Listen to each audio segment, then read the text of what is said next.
বন্ধুরা, আমি সুবর্ণা। আমার একটা নতুন ব্লগে তোমাদের সকলকে অনেক স্বাগত আর ভালোবাসা জানাচ্ছি। আজকে হচ্ছে বৃহস্পতিবার আর সকালটা শুরু হয়েছে ছেলেকে স্কুলে পাঠানো থেকে। তো আমার কৌটুর সকালবেলা উঠে স্কুল চলে গেছে, যেহেতু গরমের কারণে সকাল এখন কিন্তু ওদের এখন সপ্তাহে 3 দিন করে মর্নিং স্কুল হচ্ছে।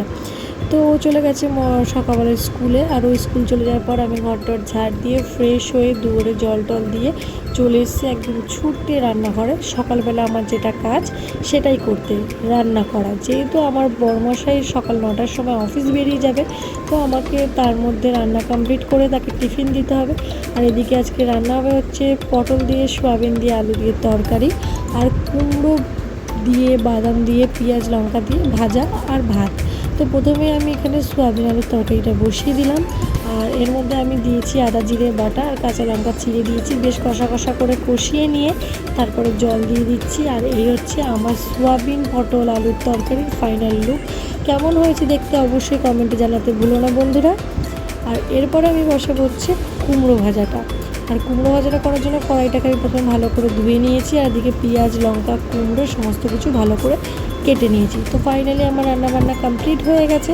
আর এদিকে আমি আমার বড়মশাইয়ের জন্য টিফিন প্যাক করে দিচ্ছি। আমার বড়মশাই কাজে বেরোবে এক্ষুনি বললাম, তো তার জন্য টিফিন প্যাক করে দিচ্ছি। আর এখানে থালা রেডি করে দিয়েছি। আমার বড়মশাই গেছে স্নান করতে, স্নান করে বেরিয়ে আসলে ওকে দিয়ে দেবো হচ্ছে সকালের ব্রেকফাস্ট।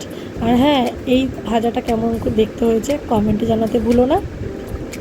তারপরে ফাইনালি রেডি হয়ে নিলাম, যেহেতু কুটুসের বললাম মর্নিং স্কুল চলছে, তো ওর ছুটি হবে ঠিক 9:30।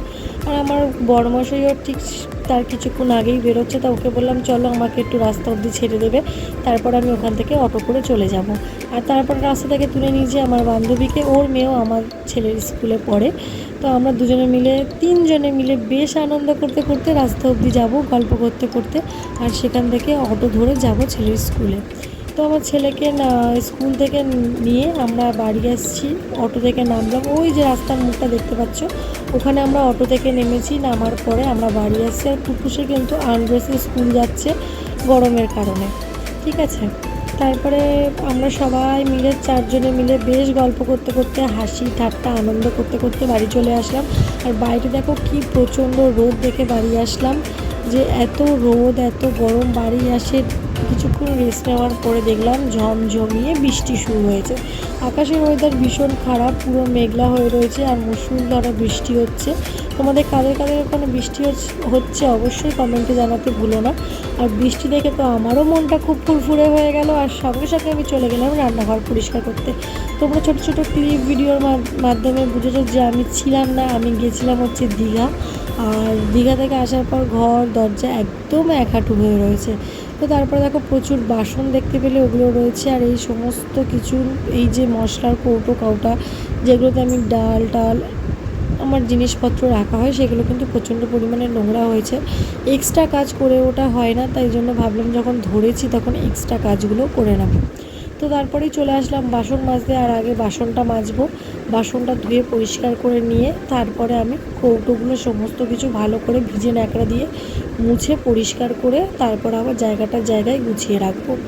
আর কালকে রাত্রির থেকে প্রচুর বাসন জমে গেছিলো বলে আজকে একটু আমার কষ্টটা বেশি হয়েছে বাসনগুলো মাজতে।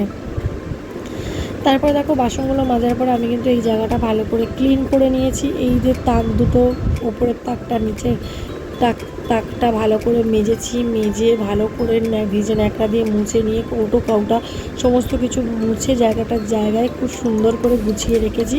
তারপরে জলের বোতলগুলো আমি একটু স্কচব্রাইট দিয়ে ভালো করে মেজে ঘষে পরিষ্কার করে রাখলাম। আর ওদিকে কটা কৌটো কাউটাও কিন্তু আমি ভালো করে ধুয়ে নিয়েছি। তো এই দেখো ফাইনালি আমার রান্নাঘর পরিষ্কার কমপ্লিট। আর এইখানে সমস্ত তেল ছিটে ছিল, কীরকম একটা দেখতে ছিল রান্নাঘরটা। এখন দেখো পুরো ক্লিন, সিঙ্কটাকে ভালো করে মেজে। আজকের মতন টাটা বন্ধুরা।